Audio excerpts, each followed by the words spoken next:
کی اصطلاح میں، اور الملحمۃ الکبریٰ یہ الملحمۃ العظمیٰ یہ حدیث کے اندر کہا گیا ہے۔ متفق گردید رائے ابو علی برائے من، انجیل کی آخری کتاب ریولیشنز آف جان، اس میں آرمگیڈون، اگر ڈکشنری میں دیکھیں گے تو آپ کو معنی ملیں گے آرمگیڈون کے، a very big war which will be fought between the forces of evil and good before the end of this world، اور اسی کا ذکر حضور نے کیا۔ بہت بڑی جنگ ہوگی، بہت بڑی جنگ، مڈل ایسٹ اس کا میدان بنے گا، اور اس جنگ کے اندر عربوں کا شدید نقصان تہس نہس ہو۔ حضور نے فرمایا کہ ایک باپ کے اگر 100 بیٹے ہوں گے تو 99 ختم ہو جائیں گے، ایک بچے کی حدیث ہے۔ کتاب الملاحم پڑھیے، یہ ملاحم کسے کہتے ہیں؟ لحم، گوشت کو کہتے ہیں۔ جنگوں میں کیا ہوتا ہے؟ گوشت کے ٹکڑے اڑ دینا۔ اسی طرح ملحم کہتے ہیں عرب، سعودی عرب میں آپ نے دیکھا ہوگا قصائی کی دکان جو ملحم ہے، گوشت لحم جہاں پر کاٹ کاٹ کے بیچا جاتا ہے، ملحم۔ تو ملحمہ جنگ کو کہتے ہیں، ملاحم اس کی جمع، الملحمۃ العظمیٰ، الملحمۃ الکبریٰ، یہ دو الفاظ حدیث میں آئے۔ عربوں پر یہ عذاب کیوں آئے گا؟ سمجھ لیجیے کہ امت مسلمہ اگرچہ پوری مجرم ہے، اس وقت پوری دنیا میں کسی ایک ملک کے اندر بھی اسلام کا نظام قائم نہیں، اور اسی لیے ضربت علیہم الذلۃ والمسکنۃ وباؤوا بغضب من اللہ۔ آج ہم اس عذاب میں مبتلا ہیں۔ میری کتاب موجود ہے اس پر، سابق اور موجودہ مسلمان امتوں کا ماضی، حال اور مستقبل ہے۔ آج کیوں ذلیل کہ کل تک نتی پسند گستاخی فرشتہ ہماری جناب نے اس کا جواب دے دیے ہیں۔ ان میں سب سے بڑے مجرم عرب ہیں، جن کا جتنا اونچا رتبہ ہوتا ہے اتنا ہی پھر ان کی جرم کی سزا بھی سخت ہوتی ہے۔ ازواج مطہرات سے کہہ دیا گیا تھا کہ تم کو غلط حرکت کرو گی تمہیں توری سزا ملے گی، تم محمد کے گھر میں رہتی ہو صلی اللہ علیہ وسلم۔ اسی طرح عربوں میں سے تھے حضور، رسول عربی، رسول ہاشمی، اور نمبر 2 ان کی مادری زبان میں اللہ کا کلام موجود ہے، انہیں اسے سمجھنے کے لیے کوئی مشقت اور محنت نہیں کرنی پڑتی۔ پھر بھی مغربی کولونیل کا بستر جیسے جیسے طے ہونا شروع ہوا اور عرب ممالک آزاد ہونے شروع ہوئے، کسی نے ماسکو کو قبلہ بنا لیا، کسی نے واشنگٹن، اسلام کو کسی نے اپنا قبلہ نہیں بنایا۔ میرے اپنے اندازے میں ہولوکاسٹ جو ہوا تھا پچھلی صدی میں، اس کو 10 سے ضرب دے دیجئے، اتنا بڑا ہولوکاسٹ مڈل ایسٹ میں ہوگا، اس ملحمۃ العظمیٰ اور ملحمۃ افغانستان اور پاکستان۔ اور اگر یہ ہو گیا تو روسی ترکستان کا علاقہ بھی، اس میں بھی کچھ فنڈامنٹلسٹ تحریکیں اور فکر جو ہے پہنچ چکا ہے۔ ایران کا گھیراؤ ہو رہا ہے، ٹارگٹ نمبر 1 ہے۔ کسی بھی روز آپ سنیں گے کہ کوئی سٹرائک ہوا ہے، اس کی جو بھی ایٹمک انسٹالیشن ہے وہ تو پہلے بات میں ختم کر دیں۔ اوپنلی انہوں نے اپنے بجٹ کے اندر $20 کروڑ کی رقم دے، اوپنلی کوئی ڈر نہیں ہے اب انہیں۔ بائی پولر ورلڈ تو ہے نہیں، یونی پولر ہے، ہم ہی ہم ہیں۔ I am the monarch of all I survey، تو سچ بولنے میں کیا برائی ہے؟ اب ہنری کسنجر صاحب نے بھی سچ بول دیا کہ سن 71 میں ہماری اپنی پالیسی یہی تھی کہ پاکستان سپریٹ ہو جائے۔ پہلے نہیں کہہ سکتے تھے، جب تک روس موجود تھا، USSR انٹیکٹ تھا، اس وقت تو اندیشہ تھا کہ پاکستانی ناراض ہو کر ادھر نہ رخ کر لے گا، کہ اس وقت کا ٹارگٹ امیڈیٹ تو عراق ہے، جو کچھ ہو رہا ہے، second target is Iran, and third is Pakistan. لیکن پاکستان میں اگر سیدھی انگلیوں نکل آئے جو وہ چاہتے ہیں تو ٹیڑھی انگلیاں کرنے کی ضرورت کیا ہے؟ وہ سیدھی انگلیوں نکل جائے۔ ٹیڑھی انگلی تو تب استعمال ہوتی ہے جب سیدھی انگلیوں۔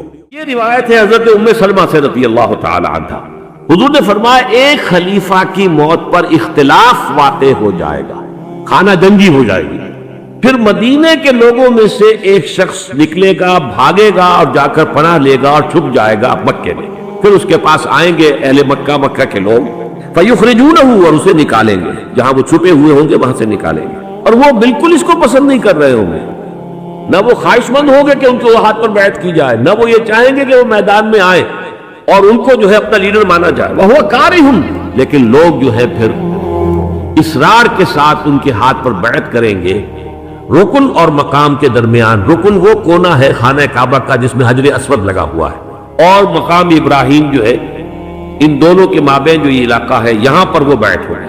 وَيُبْعَثُ إِلَيْهِ بَعْثٌ مِنَ الشَّامِ، ان کے خلاف ایک لشکر بھیجا جائے گا شام سے، لیکن اللہ تعالیٰ اس لشکر کو مکے اور مدینے کے درمیان وادی بیدا میں دھسا دے گا، زمین کے اندر پورے کے پورے لشکر۔ فَإِذَا رَأَى النَّاسُ ذَلِكَ، جب لوگ یہ دیکھیں گے کہ اتنی بڑی نشانی ظاہر ہو گئی، اتاہ ابدال الشام وعصائب من العراق فیبایعونہ، اب شام سے سارے کے سارے جو اولیاء اللہ ہیں وہ بھی آئیں گے، اور عراق سے جوک در جوک لوگ آئیں گے اور ان سے بیعت کریں گے، پھر وہ عمل کریں گے، لوگوں کے مابین حکومت کریں گے اپنے نبی کی سنت کے مطابق۔ وَيُلْقِي الْإِسْلَامُ بِجَنَانِهِ، اور اسلام اپنی گردن زمین پر ٹکا دے گا، وَالْأَرْضَ فِي الْأَرْض، زمین میں، فَيَلْبَسُ 7 سنین، پھر وہ 70 برس تک حکمران رہیں گے، 7 برس تک حکمران رہیں گے، ثم یتوفا، پھر ان کا انتقال ہوگا، ویصلی علیہ المسلمون، اور یہ سازشیں کر کے ملکوں کو لڑاتے تھے، اب جب وہ ملک لڑ رہے ہیں تو انہیں پیسے کی ضرورت ہے، ہتھیار کے لیے، اسلحہ کے لیے، تو اپنے منہ مانگے شرح سود پر قرض دیتے تھے اور خون چوستے تھے. اور انہوں نے حتی یہاں تک حیثیت اختیار کر لی کہ 100 سال پہلے، اب یہ 1904 ہے، 2004 ہے، 1905 میں گئے تھے علامہ اقبال انگلستان اور جرمنی، اور جا کر دیکھ آئے تھے کہ فرنگ کی رگے جاں پنجے یہود میں ہے. اس وقت فرنگ کا امام جو ہے وہ برطانیہ تھا، جس کے بارے میں کہتے تھے کہ اس کی سلطنت پہ کبھی سورج غروب ہی نہیں ہوتا. آج اسی فرنگ کا امام جو ہے وہ امریکہ ہے، اور اسی طرح پنجہ یہود کے اندر جکڑا ہوا ہے، اس لیے کہ سارا مالیاتی نظام، سارا بینکنگ نظام، امریکہ کی حکومت اس وقت دنیا کی سب سے زیادہ مقروض حکومت ہے. ٹریلینز آف ڈالر، بلین نہیں، ٹریلینز آف ڈالر، جس کا آپ تصور نہیں کر سکتے.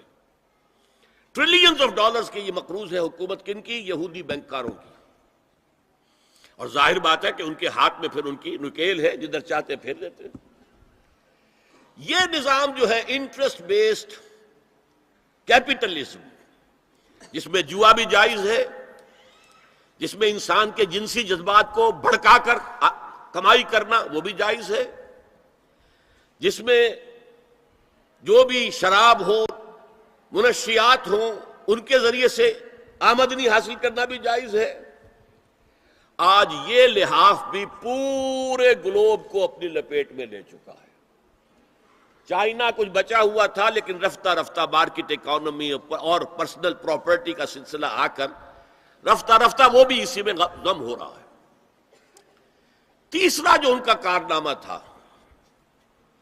انسان سے شرم، حیا، عصمت و عفت، اس کے سارے تصورات کو ختم کر دیا جائے، انسان کو حیوان بنا دیا جائے.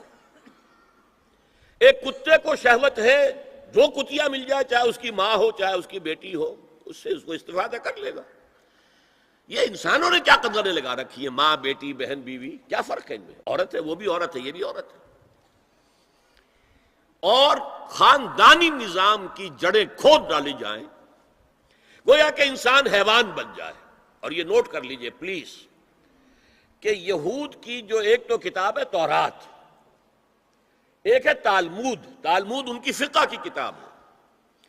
تالمود کی تعلیم یہ ہے کہ یہ باقی جتنے انسان ہیں، اصل انسان تو صرف ہم یہودی ہیں، یہ باقی جتنے انسان ہیں گوئمز، اور ان کے لیے دوسرا لفظ ہے جینٹائلز، یہ اصل میں انسان نما حیوان ہیں، انسان نما حیوان. اور جبکہ انسان کا حق ہے حیوان کو استعمال کرنا، ایکسپلائٹ کرنا. گھوڑے کو تانگے میں، بگی میں باندھتے ہیں کہ نہیں، اور بیل کو آپ اپنے ہل میں جوتتے ہیں. اسی طرح ہمارا حق ہے تمام انسانوں کو ان کا خون چوسنا، انہیں ایکسپلائٹ کرنا، انہیں استعمال کرنا. اور اس کے لیے بہترین طریقہ یہ ہے کہ انہیں واقعتاً حیوان بنا دیا جائے، انسانی اقدار ان سے چھین لی جائے. حیوان بنیں گے تو پھر کام کریں گے ہماری مرضی کے مطابق، اور جو کام وہ کریں گے، اس کا جو بھی پروڈکشن ہوگا، ہم سود کے ذریعے سے اس کی ملائی اور مکھن کھینچتے چلے جائیں گے، اور باقی چھاچھ ان کو بھی دے دیں گے. آخر انہیں بھی رہنا ہے، زندہ رہیں گے تبھی تو کوئی کام اگلے دن کریں گے. گھوڑے کو بھی شام کو آپ کو چارہ ڈالتے ہیں، کچھ چنے ڈالتے ہیں، تبھی تو اگلے دن جو ہے تانگے میں جوتیں گے. یہ ان کا تیسرا فلسفہ تھا. یہ انتقام یہ لوگ یورپ سے اور امریکہ سے، عیسائیوں سے بھرپور طریقے پر لے چکے ہیں. شرم اور حیا نام کی کوئی شے نہیں رہی، عصمت و عفت کا کوئی حساب نہیں، کوئی ذکر ہی نہیں. اور گواہیاں کیا ہیں؟ پریزیڈنٹ کلنٹن نے کہا تھا 2 سال پہلے یا 3 سال پہلے، وہ جو ان کی اینول سپیچ ہوتی ہے، State of the Union address, اس نے کہا تھا عنقریب ہماری قوم کی اکثریت حرام زادوں پر مشتمل ہوگی. یہ حرام زادے کا لفظ میں نے ترجمہ کیا ہے born without any wedlock. ایک تو ہوتا ہے ایک مرد اور عورت کی شادی ہوئی ہے، نکاح ہوا ہے، پھیرے پڑے، کچھ بھی ہوا ہے، لیکن اعلانیہ طور پر وہ اب شوہر اور بیوی کی حیثیت نہیں ہوگی، لیکن اس کو خفیہ رکھ دیا گیا. بعض حضرات کے خیال میں دونوں خطبوں کے درمیان جو وقت ہو جبکہ امام بیٹھتا ہے، یہ وقفہ ہے وہ خاص ساعت۔ بعض حضرات کے نزدیک وہ نماز کے ادا ہونے سے لے کر عصر تک کا وقفہ ہے۔ لہذا بہت سے حضرات کو آپ نے دیکھا ہوگا کہ وہ جمعے کے روز نماز جمعہ ادا کرنے کے بعد سے عصر تک مسجد میں قیام کرتے ہیں، ذکر اور تلاوت اس میں مشغول رہتے ہیں۔ بعض حضرات کے نزدیک اس سے مراد ہے اذان ہونے سے نماز کے ادا ہو جانے تک، اذا نودی للصلاۃ من یوم الجمعۃ فاسعوا الی ذکر اللہ وذروا البیع اور فاذا قضیت الصلاۃ فانتشروا فی الارض، ان دونوں کے مابین جو وقت ہے وہ گویا کہ اس کا، لیکن اس کو بھی مخفی رکھ دیا گیا کہ عظمت والی چیزوں کو اللہ نے چھپایا ہے، اسے مخفی رکھا ہے۔ اسی میں اس کو بھی شامل کر لیجئے کہ ایک گھڑی ہے جمعے کے دن، ایک وقت ہے، ایک ساعت ہے، اس میں جو دعا کی جائے قبول ہو جائے گی، جبکہ پوری دنیا پر اللہ کے دین کا غلبہ۔ اس سے پہلے کیا ہوگا؟ دجالی فتنہ، المسیح الدجال، الدجال الاکبر، اس کے ضمن میں کتاب الفتن پڑھیے۔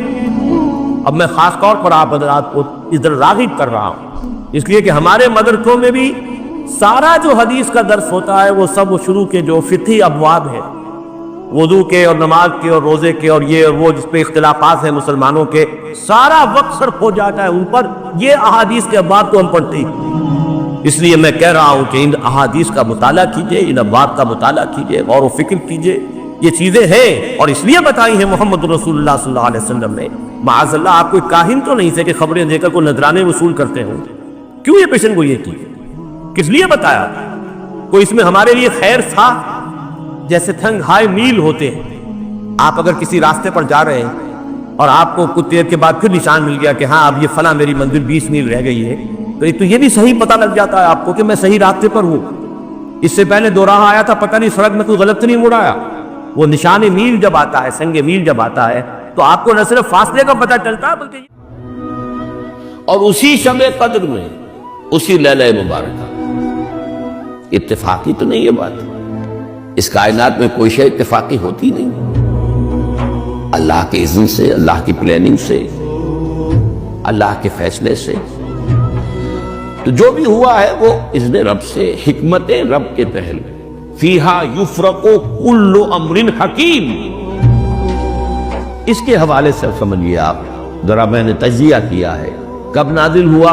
12 مہینوں کا سردار مہینہ، سید الاشہر رمضان، ہفتے کے دنوں میں سید الایام جمعہ، سیدۃ اللیال راتوں کی ملکہ لیلۃ القدر، لیلہ مبارکہ، اور یہ تینوں چیزیں جمع کی ہیں اللہ تعالیٰ۔ جمعۃ الوداع تھا جس کی شب وہ تھی 27، یہ بھی قران الصادین کوئی ہر سال تو نہیں ہوتا، لازم نہیں ہے کہ وہ 27ویں شب اور جمعے کا دن یہ ٹیلی کر جائے، لیکن یہ کہ قیام پاکستان میں ماہ مبارک رمضان، سید الاشہر، سید الایام جمعہ، اور جمعہ بھی جمعۃ الوداع، اور راتوں کی ملکہ سیدۃ اللیال، اور یہ قران الصادین ہی نہیں، 3 قران جمع ہو گئے، قران 3 چیزوں، اور وہ ہے پاکستان